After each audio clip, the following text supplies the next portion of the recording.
I've always noticed whenever I have made a remake, like the original film has flopped. Because most of the remakes are flops. Hey everyone, तो आज हम बात करने वाले हैं एक ऐसे फिल्म मेकर की जिन्होंने अपनी लाइफ में 95-96 फिल्म्स डायरेक्ट करी हैं।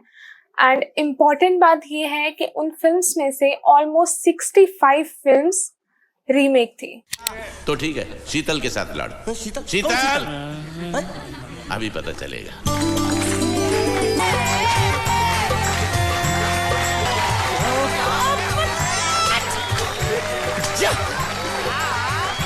शीतल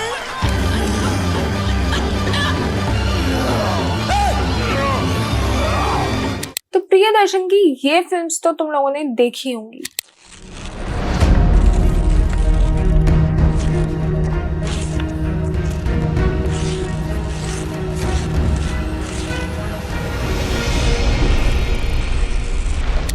ऑफ कोर्स कल्ट क्लासिक्स जो कहा जाता है इन्हें। बट क्या तुम लोगों को ये पता है कि ये सारी फिल्म्स रीमेक थी? मुझे जब ये पता चला कि बॉलीवुड की सबसे ज्यादा पॉपुलर फिल्म्स जो हैं प्रियदर्शन की वो रीमेक है, तो मैंने थोड़ी रिसर्च करी and I got to know कि प्रियदर्शन ने बॉलीवुड में जितनी फिल्म्स बनाई हैं वो सारी की सारी रीमेक्स थी। बट एक्चुअली इम्पॉर्टेंट बात ये नहीं है कि ये सारी फिल्म्स रीमेक थी। इम्पॉर्टेंट बात ये है कि ये फिल्म्स रीमेक होने के बाद भी अपनी वो न्यूनेस और फ्रेशनेस नहीं खोती है। And I think that was the magic touch of Priyadarshan कि कैसे एक ही स्टोरी को अलग अलग तरह से अलग अलग कल्चर में प्रेजेंट करना, एंड नो मैटर वो स्टोरी वो फिल्म इस देश के कौन से कोने की है, स्क्रीन पे देख के वो स्टोरी हमें अपनी लगने लगती है। कहीं भी कुछ भी मेड अप या फेक नहीं लगता है। इन पर्टिकुलर फिल्म्स का जो वर्ल्ड है वो हमें स्ट्रेंज नहीं लगता है। I know there were few exceptions as well, but overall Priyadarshan can undoubtedly be considered as the master of remakes.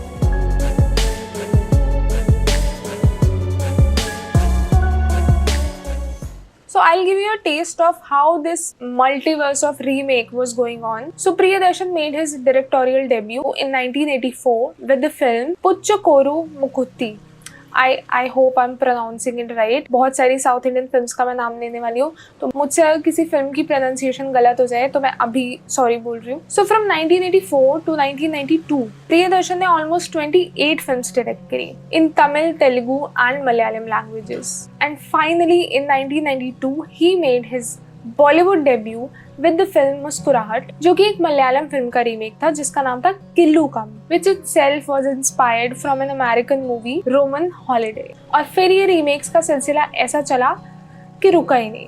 जैसे कि उनकी next film Gardish was a remake of a Malayalam film called Kireedam. Next Virasat, जो कि remake था तेवर मगन का सात रंग के सपने, जो कि रीमेक था थेनमोइन कोम्बात का। Next Hera Pheri, which was of course a remake of Ramji Rao Speaking, which itself was inspired from an American film See the Man Run. Hungama, which was a remake of Puchukkoru Mukutty. Halchal, which was a remake of a Malayalam film Godfather. Garam Masala was a remake of Boing Boing, जो कि खुद एक Hollywood film से inspired थी with the same name. क्योंकि was a remake of Thalavattam, which itself was based on an American film One Flew Over the Cuckoo's Nest. Bhagam Bhag, which was a remake of Mannar Mathai Speaking. Malamal Weekly was inspired from Walking Dead, जिसको बाद में मलयालम में भी remake किया गया। चुप चुप के was a remake of Punjabi House. क्या हुआ, थक गए? अरे सुनो, अभी और है। ढोल, which was a remake of In Harihar नगर. भूल Bhulaiyaa was an official remake of Mani Chittaraju. मेरे बाप पहले आप was a remake of Ishtam, not Shishtam. Billu was a remake of Katha Parayam Bol. Dedanadam was a remake of Vettam, which was inspired from a Hollywood film, French Kiss. Khata Meetha was a remake of Vella Nakulude. कैसे बोलते हैं इसको यार, क्या नाम है Vella Nakulude Nadu. Khata Meetha was a remake of Vella Nakulude Nadu. Bam Bam Bole was a remake of Children of Heaven. Akrosh was a remake of Mississippi Burning. Tez was a remake of The Bullet Train. Rangreez was a remake of Na Do Digal.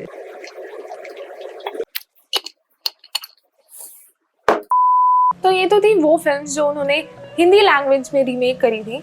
अभी तमिल, तेलुगु और मलयालम की तो बात ही नहीं करी हमने। And अगर हम इन सब फिल्म्स को देखें तो इनमें से काफी फिल्म्स कमर्शियली सक्सेसफुल भी रही हैं और कुछ ऐसी भी थी जो बॉक्स ऑफिस पे तो हिट नहीं हुई but still people love those films a lot. तो बेसिकली ये वीडियो बनाने का मेन आइडिया यही था कि अगर हम ये सेम चीज किसी और डायरेक्टर से कंपेयर करें तो उनकी फिल्म्स फ्लॉप होने का मेन रीजन ही यही होता है कि वो बस एक जगह से एक स्टोरी उठा के ऑडियंस को एज इट इज चिपका देते हैं। फॉर एग्जाम्पल शहजादा, बच्चन पांडे, विक्रम वेधा, किसी का भाई किसी की जान, selfie and recently released Sarfira. अब बॉलीवुड में कुछ रीमेक्स ऐसे भी हैं कि अगर आप उनकी ओरिजिनल फिल्म्स ना देखो तो मे बी आपको वो फिल्म्स पसंद आ सकती हैं, जैसे कि Shaitaan, Laal Singh Chaddha, Jersey, Bholaa and undoubtedly कुछ रीमेक्स ऐसे भी हैं जो ओरिजिनल से भी बेटर लगते हैं। पर यार अगर किसी एक डायरेक्टर की कोई एक दो रीमेक्स हिट होगी तो समझ आता है, इतनी सारी फिल्म्स को रीमेक करना वो भी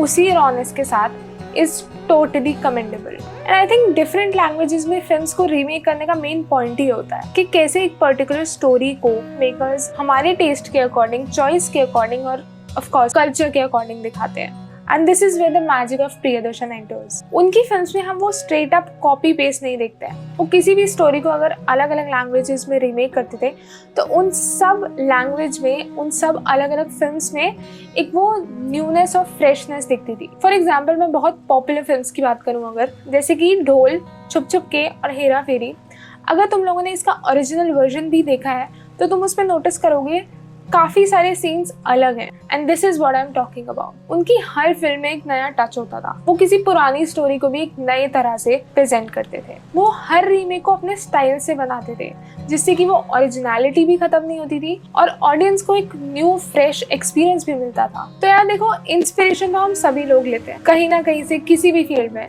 बट उस इंस्पिरेशन को कैसे अपने अकॉर्डिंग क्राफ्ट करके प्रेजेंट करना ही तो वो इंडिविजुअलिटी लेके आता है, वरना कॉपी पेस्ट तो हर कोई कर लेता है। Anyways, that was it for the video. तो प्रियदर्शन की वो कौन सी फिल्म है जो तुम्हें बहुत पसंद है और तुमने बहुत बार रीवॉच करी हुई है और बहुत एंजॉय करते हो उस फिल्म को देखना, प्लीज़ मुझे कमेंट्स में बताओ। और ये वीडियो कैसा लगा वो भी बता दो कमेंट्स में। And do subscribe for more such content. बाकी हम है राही प्यार के, फिर मिलेंगे चलते चलते नेक्स्ट वीडियो में।